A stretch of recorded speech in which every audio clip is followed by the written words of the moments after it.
Milfs, hello and welcome to the first episode of the Mum to Milf podcast. Now, I think you'll fucking notice that this mic isn't plugged in.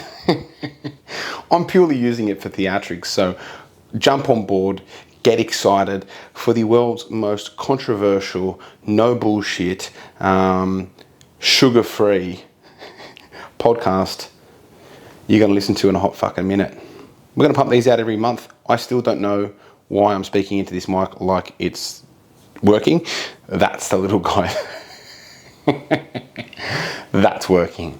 Now we've got two cameras, we've got here and here, because I'm trying to be professional. Okay, but today we are going to talk about, is the body positivity movement fucking up your life? What does it mean? I'm a big believer in you having self-esteem. Like, I think it's important. I think if you fucking look good, you feel good. And no shit, right? I don't think I'm breaking any laws of the universe coming out and saying that. I think that it's the people that are fat and push it down are the ones with the bigger problem. Because if you're homeless, no one's going to look at you and just say, just enjoy what you've got. Be grateful. No, motherfucker. I am living on the street. I should want more. You should want more. And if you are fat, he said the F word. If you're fat, you're broken. Yeah, you're broken. I'm not referring to your body's broken. It's referring to the fact that you're spiritually broken. And is that wrong? No. Can you be broken and exist in the world? Abso-fucking-lutely you can. But would I advise it? No. Just like, can you be homeless? Yes. Is it morally wrong? No. Are you a bad person if you're homeless? No. But should you be? Probably fucking not. Safe to say. And so I liken the body positivity movement. Sorry, I'll keep the mic to my face. That doesn't work. I liken the body positivity movement to a similar thing. It's like, maybe you could even argue that, like, well, you should be, if you're making a certain amount of money, you should be grateful for what you got. I don't believe that either. I think that everybody watching this has the power to change their life financially, physically, spiritually, mentally, if they try. But the contrast to that, or not, so maybe not the contrast, but the counter to that is, are you fucking willing to make the sacrifices? Now, in my coaching program, I've got a big belief that you can have your cake and eat it too. You just got to have less fucking cake. In most cases, in all cases, I've never found that to not work for mums. Ever.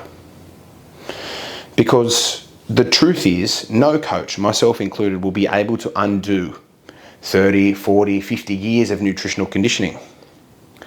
But what we can do is teach you how to eat the foods you do love and get a result at the same time. Some people call that flexible dieting. If it fits your macros, your macronutrients being your proteins, fats, carbs, and alcohol. Alcohol is a macronutrient. That does get broken down and put into sugar, sure, but it is considered a macronutrient. There's only 4. So if you're following it, if it fits your macros principle, great. I just don't do that. I think protein is probably number 1 for all my mums, just simply because it's the easiest to track. And like, I'm not a fan of complicating things. I think the only thing that's rocket science is rocket science. Dieting is literally one of the most piss easy things. Is it hard to stick to? Yeah, if you got it wrong. If you're approaching it all wrong, yeah, it's fucking hard to stick to. If you're trying to fit a triangle into a round hole, which is what most of you mums do, it's fucking hard. Some of you got 1 kid, some of you got 5 kids, and you're sitting there going like, how the fuck can I string all this together? That's typically where I step in with a really good strategy for my mums. And so for all of you watching, listening, that's what you need to start drilling. A proper strategy. How much time do I have to give to nutrition? How much time do I have to give to my body fat and my fat loss transformation? If it's sweet, fuck all, 10 minutes a day, well, fucking, you got 10 minutes a day. You better make the fucking most of it. If it's an hour, you got an hour. Make the most of it. But what I just don't like is that idea that you should sit and be complacent where you are.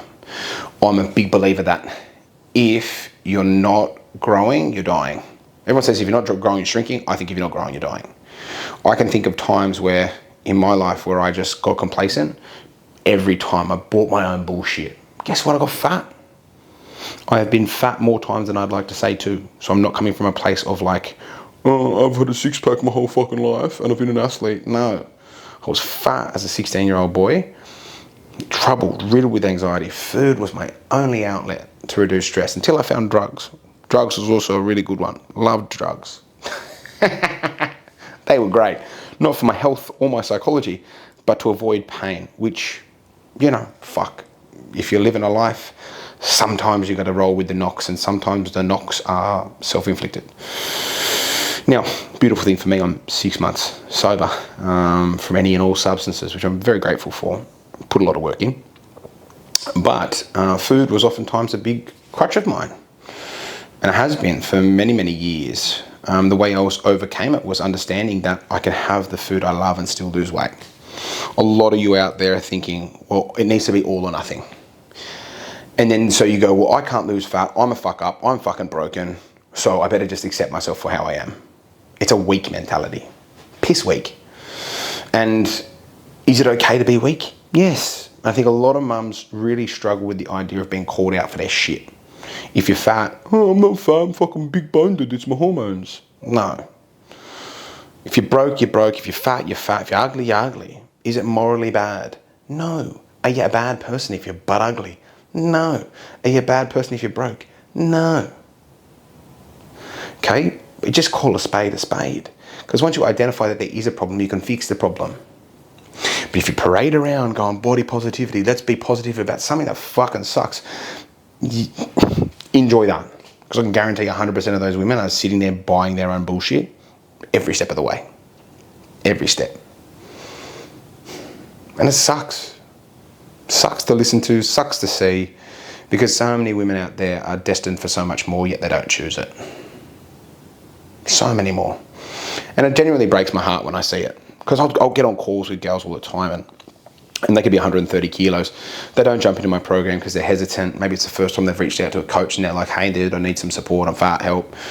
And I'm like, oh cool, so what's going on? Well, you know, my husband's fucking abusive or fucking da da da da, and I eat my feelings. And it's like, cool, that's totally permissible. You can eat your feelings, but why don't we do something about it? And when it comes time to pull the trigger, most feel like they can't because they've been sold this bullshit, or they've tried things that just don't work for mums.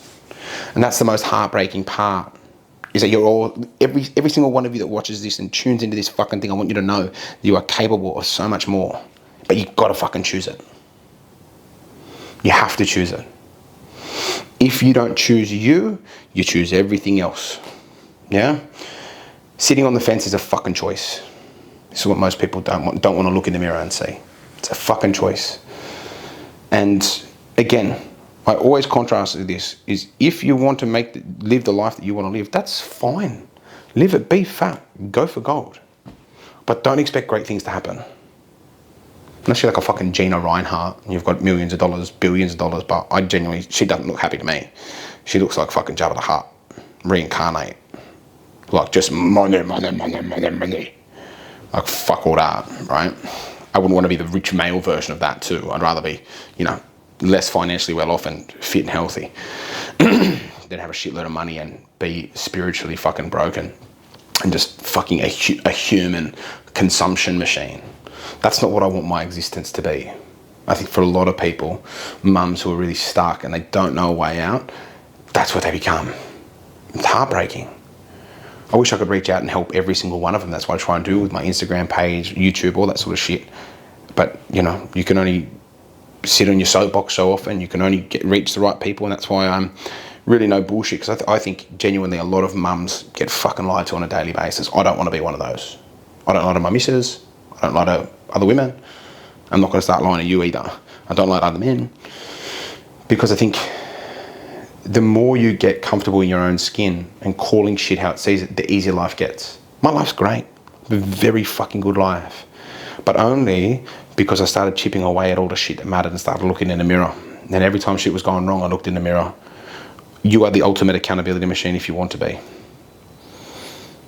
And I think if you start accepting yourself, that body positivity bullshit, you're just going to have a fucked up life. Sorry. And you won't realise until you're fucking 70 and you can't move. and you've got a shit relationship, and you know your husband doesn't want to fuck you, and you don't want to fuck your husband because you're afraid that you have to turn the lights on when you turn off the lights when you sleep, when you have sex. Like, you'd have to fucking physically move your fucking body to be able to get dick into Johnny. You'd have to. Like, lift up a fucking flap of skin. That's hard, man. That's a hard life. And I'm not going to pretend like that's not. That would suck. And so I feel for you, I get it, but there's a fucking road out of there. And it's not in body positivity. It is doing the shit that you don't want to do every single day. My job as a coach is to make that shit more palatable. Because I don't think mums realise that you can have your fucking cake and eat it too. You just got to have less fucking cake. I tell mums, like, look, you can have like, you know, a whole pizza for yourself. Sure, go for gold, Cheryl, but expect the scale to talk back tomorrow. Consequences for your actions. And I don't think people like it. That's why people run away from the scale, because they're not in control of what the number says, and when they are in control of their food, but they're not in control of what the number says on the scale. And because they're not in control of their food, guess what? The scale doesn't tell them what they want to see. So, fuck, I better just fucking panic and put it away, which is fine. I could understand logically the reasoning and emotionally the reasoning why you'd want to avoid that pain. But the antidote to that is monitoring your food. It takes 5 minutes a day. I've had gals that have lost 5, 10, 20, 30 kilos in the program just by monitoring food. That's it. Simple. 5 minutes a day. This is what I do. Over a long enough time horizon, you have to fucking get something off, Cheryl. You have to. When you're 130, 100 plus kilos, your body does not want to be that weight. It is hard. You have to really self-abandon quite a lot to get there. I know from personal experience. Like, you don't just fucking wake up fat. It's a daily commitment to being fat. Just like a daily commitment to being your best self is another daily commitment. And I think that's where most people go wrong. Most mums go wrong. They think it needs to be this overhaul. I just started the gym. I just started this new diet. I just started, you know, putting fucking colonics up my ass. Just started squirting water up me fucking ring.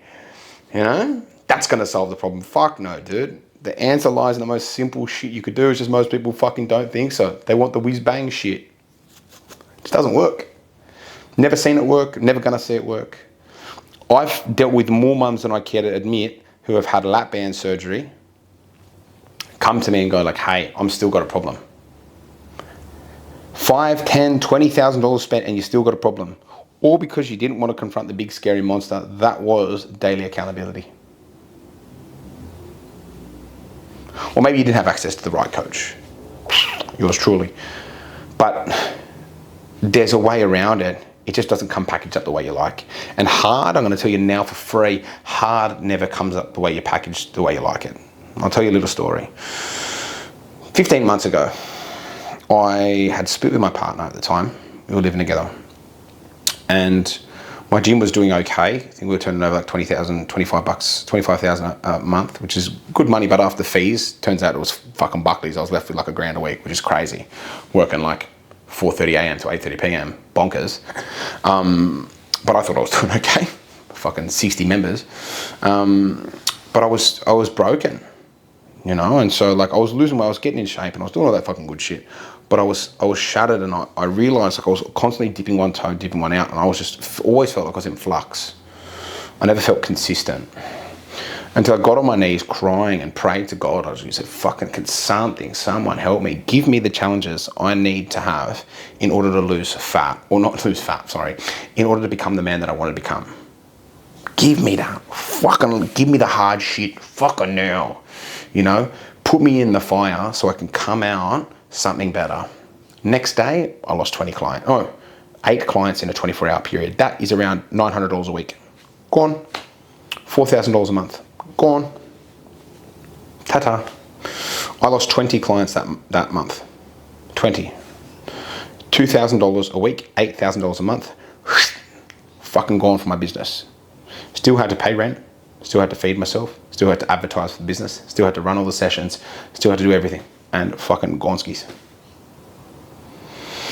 Now, if I ran away from that problem, you running away from fat loss, where do you think I'd end up?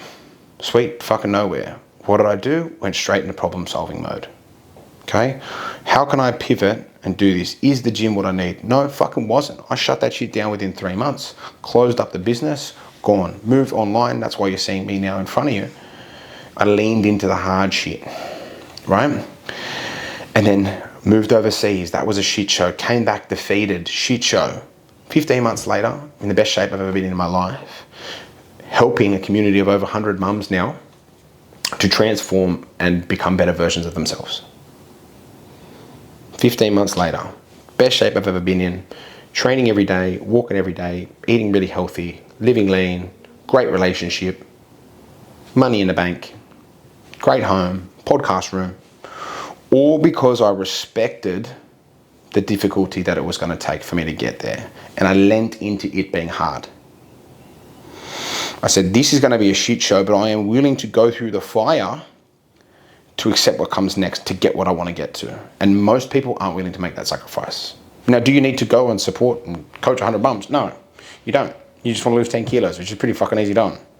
But I say that story so you watching can understand that there's fucking also levels to where you want to go in life. So whether you want to build a business, you want to lose 10 kilos, 20 kilos, whatever the fuck it might be, you have to go through the hard and understand that the pain you're experiencing right now is gonna pay off. But if you also shit the bed like a mong, okay, if you shit the bed like a mong and dip out halfway through, guess where you gotta start fresh again? All the way back up. Like all the people that get misguided and leave my program before they hit their goal weight. My biggest thing is hit your goal weight with the program. That's it. I think that's pretty fucking reasonable. Hit your goal weight with coaching, then I can pat you on the bum, off you go. But if you hit your goal weight, I guarantee we're going to go through the psychological journeys, the habit journeys, the spiritual journeys, the commitment journeys, the you become a better person journey to get there and hold that weight. If you don't do that, I've never seen it work. I've seen people either maintain, they stay exactly where they were when they left, or go backwards. Or because people eat their own bullshit. Like, oh, no, I'm better off without it. Fucking hurt. You're not, mate. You don't know everything. You're still a baby. I've been in business making my own money for years. I still don't know everything. I still hire coaches. Still got a coach for my body, this shit, whatever the fuck you want to call this. And then a coach for my business. Still got all of that. Only because I know that, like, you move faster with support. You move further with support. It's that old fucking saying. What's the shit? It's like, faster by yourself, further together. And most people just go, shit the bed, gone. Sure, you might have some outliers.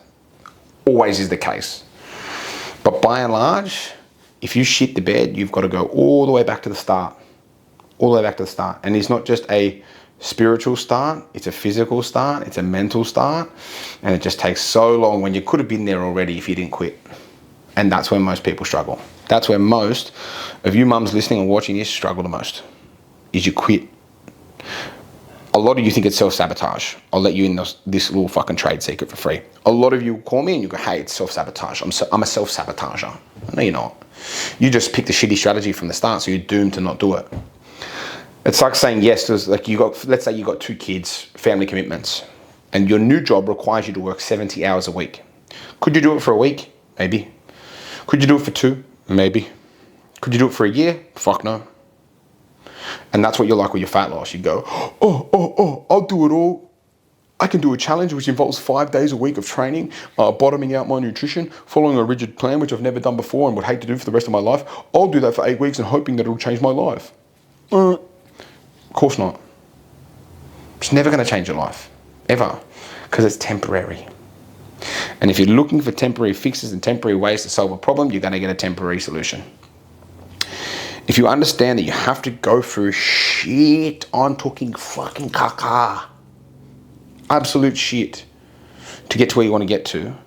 Now, coaching, will that make that journey easier? Yes. And taste better? Yes, absolutely. But will you still have to go through that journey of losing fat? Yeah.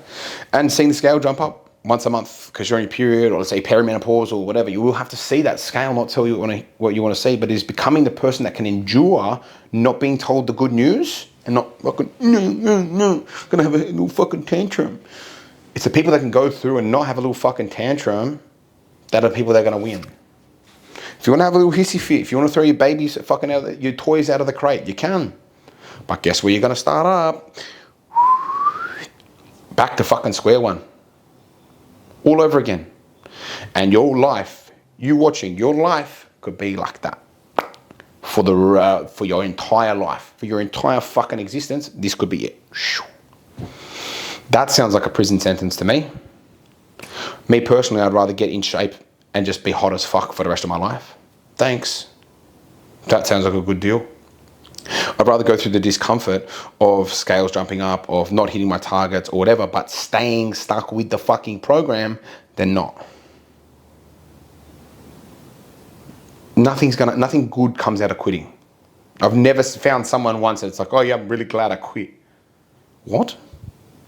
Unless it's like a program where you're getting into debt. Like, I mean, fucking, but like even then, if you look at invitations to change your life as problems, not invitations, that is where it starts. You know, I can't do this. I had a call with one of my clients, Melanie. She's amazing. Really, really sweet lady. But her life started to pick up. All right, get busier. She called me. She goes, oh, I can't do it anymore. I said, what do you mean you can't do it anymore? I can't do it anymore. I said, what the fuck are you fucking saying? Dude, it takes 5 minutes a day. You just put your food in there. Coach, I ate this.